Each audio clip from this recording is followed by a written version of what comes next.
मतदान कर्मियों को दी गई। पोलिंग पार्टियां भी रवाना होनी शुरू हो चुकी हैं। मतदान सामग्री का वितरण भी किया गया सुबह ही। और आपको बता दें, कल तीसरे चरण के लिए मतदान होना है। मतदान केंद्रों पर सुरक्षा के कड़े इंतजाम भी किए गए हैं। मध्य प्रदेश की 9 सीटों पर कल वोटिंग होनी है। छत्तीसगढ़ की 7 सीटों पर मतदान होगा। मध्य प्रदेश में मुरैना, भिंड, ग्वालियर, गुना, सागर, विदिशा, भोपाल, राजगढ़, बैतूल में मतदान होगा। छत्तीसगढ़ की 7 सीटें शामिल हैं, जिनमें रायपुर, रायगढ़, सरगुजा, जांजगीर और कोरबा, दुर्ग, बिलासपुर में वोटिंग कल सुबह ही शुरू हो जाएगी। अंकुश रायपुर से जुड़ गए हैं, अतुल भोपाल से हमारे साथ जुड़ गए हैं। अंकुश का रुख करते हैं। सबसे पहले अंकुश, कल छत्तीसगढ़ में तीसरे चरण का या यूं कहे कि आखिरी चरण का जो मतदान है वो कल होने जा रहा है। कुल मिलाकर 7 सीटें हैं छत्तीसगढ़ की, जिनमें मतदान कल सुबह से ही शुरू हो जाएगा।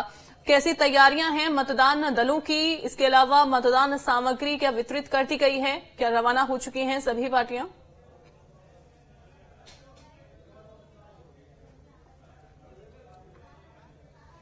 देखिए अंजलि, पूरे देश में लोकतंत्र का त्योहार चल रहा है और उस लोकतंत्र के त्योहार में सभी अपनी भागीदारी निभाते हुए दिखाई दे रहे हैं। छत्तीसगढ़ की 7 लोकसभा सीटों पर मंगलवार को मतदान होना है और इस मतदान में जो मतदान कर्मी हैं वो रवाना हो रहे हैं। राजधानी रायपुर के बीटीआई ग्राउंड से मतदान दल रवाना होते हुए दिखाई दे रहे हैं। तस्वीरों में देखिए कि किस तरीके से जो टेम्परेचर है हाई है और उस हाई टेम्परेचर में भी ये मतदान कर्मी जो है, मतदान दल जो है वो रवाना होते हुए दिखाई दे रहे हैं। कोई ट्रॉली से वीवीपैट मशीन और ईवीएम मशीनें जो है वो ले जाते हुए दिखाई दे रहे हैं। और चूंकि गर्मी को देखते हुए सभी लोग यहाँ पर कोई गमछे का इस्तेमाल कर रहा है, कोई अपने आप को ढककर यहाँ पर रखे हुए हैं। महिला मतदान कर्मी हैं जो वो भी यहाँ से रवाना हो रहे हैं और ये रवानगी हो रही है। उसके साथ साथ ये सामान देखिए जो प्रशासन की तरफ से जो मुहैया कराया गया है वोटिंग के लिए, बहुत जो जरूरी चीजें हैं वो मतदान कर्मियों को मिली हुई हैं और ये जाकर बूथ में सभी सेट। कहाँ ड्यूटी लगी है मैडम आप लोगों की? WRS colony. तो क्या क्या सामान आप लोगों को वितरित किया गया है और कौन कौन सी बातों का ख्याल रखने के लिए दिशा निर्देश मिले? हम लोग तो सबसे पहले बोले बूथ को जाके आप चेक करेंगे सब व्यवस्था है कि नहीं है। और ये हम लोग को 3 बैलेट मशीन मिला है, एक कंट्रोल यूनिट और एक वीवीपैट। कंट्रोल यूनिट, वीवीपैट मशीनें जो है वो यहाँ पर मिली हुई है। और ये चारों तरफ की तस्वीरें ये बताती हैं कि यहाँ से जो बसेज हैं, ये बसों के माध्यम से यहाँ पर जो मतदान दल है वो रवाना होंगे और अलग अलग निर्वाचन क्षेत्र में, अलग अलग विधानसभा क्षेत्रों में अलग अलग ड्यूटीज लगाई गई हैं और इन बसों के माध्यम से जो प्रशासन के जो अधिकारी हैं जिनकी ड्यूटी लगाई गई वो तो रवाना हो ही रहे हैं। दूसरा, पुलिस बल की जो है वो भी यहाँ पर तैनाती की गई है। पुलिस बल वितरण केंद्र भी यहाँ पर बनाए गए हैं और पुलिस वितरण केंद्र के माध्यम से अलग अलग जो मतदान कर्मी यहाँ से रवाना हो रहे हैं उन मतदान कर्मियों के साथ साथ पुलिस बल भी यहाँ पर रवाना किया जा रहा है। लगातार यहाँ पर तमाम बातों की निगरानी की जा रही है और इन निगरानी के साथ साथ कुछ स्पेशल बसेस जो हैं वो भी यहाँ पर रखी गई हैं जिनको बड़े फूलों से, गुब्बारों से सजाया गया है। और इन बसों को इस तरीके से क्यों सजाया गया है उसका कारण है कि इन बसों में वो दिव्यांग कर्मी जो है रवाना होंगे जो मतदान दल तक यहाँ पर पहुंचेंगे, तो उनके लिए विशेष व्यवस्था जो है इस तरीके की बसेस के माध्यम से की गई है। और सामान के साथ साथ यहाँ पर वो तमाम चीजें भी यहाँ से रवाना की जा रही हैं जो बहुत ज्यादा जरूरी है।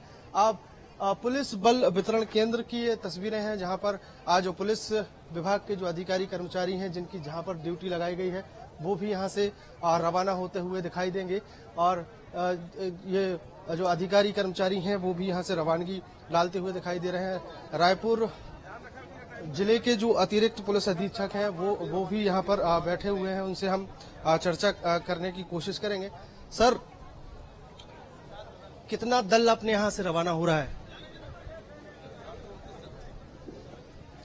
कुल 1907 मतदान केंद्र हैं जिसमें 422 के आसपास अति संवेदनशील है, 284 के आसपास संवेदनशील है, 1100 समथिंग कुछ मतदान केंद्र हैं जो सामान्य है, 3 क्रिटिकल है। तो सभी बूथों के जो की टीमें रवाना हो रही है, पुलिस जवान को वितरण किया जा रहा है, सभी को अपने बसों में जाने के लिए निर्देशित कर दिया गया है। टीमें रवाना होने वाली है और शांतिपूर्ण मतदान के लिए पर्याप्त सुरक्षा व्यवस्था लगाई गई है। अति संवेदनशील जो मतदान केंद्र हैं उस पर अलग से जो बल आया हुआ है, सीआरपीएफ और एसएसबी का बल, उसको लगाया जा रहा है और सभी थाना क्षेत्र में 2-2 पेट्रोलिंग दी गई है। इस प्रकार से 62 पेट्रोलिंग थानों की है अलग से थाने की पूर्व की पेट्रोलिंग है, तो कुल मिला के 90 के आसपास पेट्रोलिंग हमारे थाने क्षेत्र में रहेगी। एडी टीमें 16 एडी टीमें बनाई गई है। साथ ही सभी राजपत्रित अधिकारी के साथ 2-2 पेट्रोलिंग पृथक से दी गई है, ताकि कहीं भी कोई विषम स्थिति निर्मित होती है तो तत्काल रिस्पॉन्ड किया जा सके और कार्रवाई किया जा सके। ऐसे बहुत सारे इलाके हैं जो रायपुर से दूरी उनकी बहुत ज्यादा है, तो उनके लिए क्या व्यवस्थाएं की गई हैं? और अगर हम बात करें कि अभी गर्मी का भी एकदम से बहुत ज्यादा कहर देखने को मिला, उसको लेकर भी कुछ विशेष दिशा, जैसे कि प्रशासन ने बार बार कहा है कि सब जगह पानी की व्यवस्था रहेगी, शीतल पेयजल रहेगा, मतदान केंद्रों पर भी पानी की व्यवस्था रहेगी यथासंभव। बिल्कुल सभी तरीके की व्यवस्थाएं, चूंकि गर्मी इस समय बहुत ज्यादा पड़ रही है, टेम्परेचर लगातार बढ़ता जा रहा है और व्यवस्थाएं जो है वो कर ली गई हैं। ठीक है, आपके पास मैं लौटूंगी अंकुश। अतुल भी बने हुए हैं। अतुल, कल 9 सीटें हैं जिनमें मतदान कल होने जा रहा है, सुबह से ही वोटिंग होना शुरू हो जाएगी। ऐसे में भोपाल की सीट भी शामिल है। कैसी तैयारियां भोपाल में इस समय चल रही हैं? भोपाल के मतदान केंद्रों में किस तरीके की तैयारियां हैं? और सुबह जो मतदान कर्मी या पोलिंग पार्टियां जो रवाना हुई, क्या वो अपने अपने मतदान केंद्रों पर पहुंच चुके हैं? देखिए, बिल्कुल सुबह से ही यहाँ से मतदान केंद्रों के लिए टीम रवाना कर दी गई है और धीमे धीमे वो अपने गंतव्य की तरफ पहुंच रही है।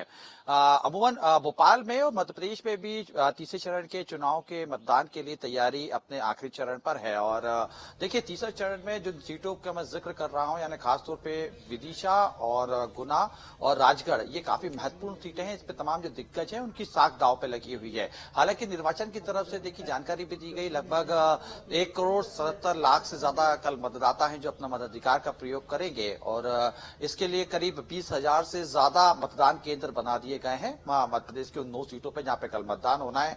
उस पर 2,000 पिंक बूथ बनाए गए हैं। इसके साथ में अगर हम मतदाताओं की संख्या का अगर जिक्र करें तो इसमें लगभग 94 लाख के करीब पुरुष मतदाताओं की संख्या है और 84 लाख से ज्यादा महिला मतदाताओं की संख्या है। और देखिए, जिस तरीके से गर्मी की जिक्र आप ही कर रहे थे, कहीं ना कहीं निर्वाचन भी इस बात से सीधे तौर से चिंतित है, क्योंकि पिछले 2 चरणों का जब मतदान हुआ तो जो मतदान की कमी रही उसमें एक बड़ा कारण गर्मी रहा और इस बार तीसरे चरण के मतदान के दौरान गर्मी की वजह से मतदान का प्रतिशत कम ना हो, इसको लेके निर्वाचन पूरी तरीके से कवर कर चुका है। तमाम जो मतदान केंद्र है वहां पे छाव के लिए टेंट लगा दिए गए हैं। खासतौर पे पानी की व्यवस्था वहां पे की गई है। ORS के लिए घोल वहां पे पर्याप्त मात्रा में उपलब्ध रहेंगे, जिसके साथ में मिनी ICU की भी तैनात कर दिया जाएगा। डॉक्टर्स की टीम वहां पे तैनात कर दी जाएगी ताकि किसी प्रकार की कोई जरूरत हो तो वहां पे तुरंत चिकित्सकों की सलाह ली जाए। इसके अलावा देखिए, भोपाल का अगर मैं जिक्र करूं तो भोपाल से जिला निर्वाचन अधिकारियों की तरफ से मतदान प्रतिशत बढ़ाने के लिए अलग अलग तरीके से अनूठे प्रयास किए जा रहे हैं। खासतौर पर भोपाल का अगर हम देखें तो सुबह जो सबसे पहले वोट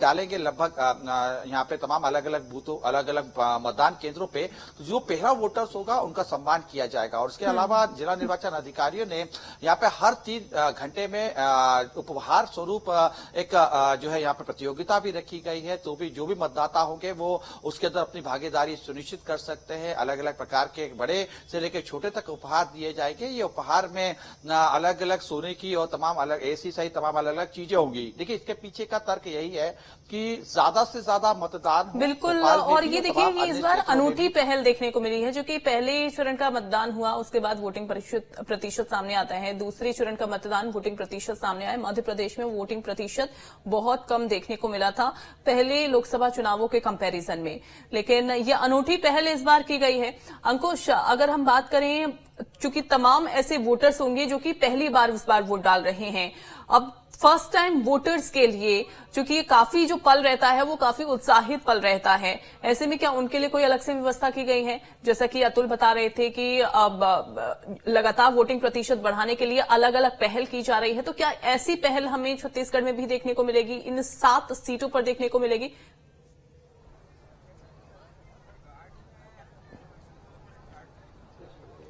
देखिए, बिल्कुल निश्चित तौर पर और निर्वाचन आयोग की पुरजोर कोशिश है कि मतदान प्रतिशत बढ़ सके और इसके लिए पहल की जाएगी, ये अलग विषय है। लेकिन इसके पहले कई तरह की पहल की गई है। अगर हम रायपुर लोकसभा क्षेत्र की अगर बात कर लें तो रायपुर जो के जिले के जो निर्वाचन अधिकारी हैं वो कई तरह की गतिविधियों में शामिल होते हुए दिखाई दिए। मैराथन का आयोजन किया गया, महिलाओं का एक कार्यक्रम रखा गया था। इसके अलावा आंगनबाड़ी कार्यकर्ता चिट्ठी पाती पीले चावल बांटते हुए नजर आ रहे हैं। कई तरह की गतिविधियां हमको देखने को मिली है। पहले बार के जो मतदाताओं की अगर बात करें तो उनको जागरूक करने के लिए भी सेमिनार किए गए हैं लगातार। बिल्कुल, लेकिन छत्तीसगढ़ की अगर हम बात करते हैं, जो चरणों का अभी तक मतदान हो चुका है 2 चरण, उनमें हालांकि वोटिंग प्रतिशत मध्य प्रदेश के कंपैरिजन में काफी अच्छा निकलकर सामने आया है। उतने ही उत्साहित यहां पर जो मतदाता हैं वो दिखाई देते हैं, लेकिन कल का देखना होगा मतदान प्रतिशत कितना इस बार सामने आता है और जो पहल की जा रही है जिला निर्वाचन आयोग की ओर से या फिर तमाम वहां के अधिकारियों की ओर से, वो कितनी रंग लाती है मध्य प्रदेश और छत्तीसगढ़ में। बहुत शुक्रिया आप दोनों का।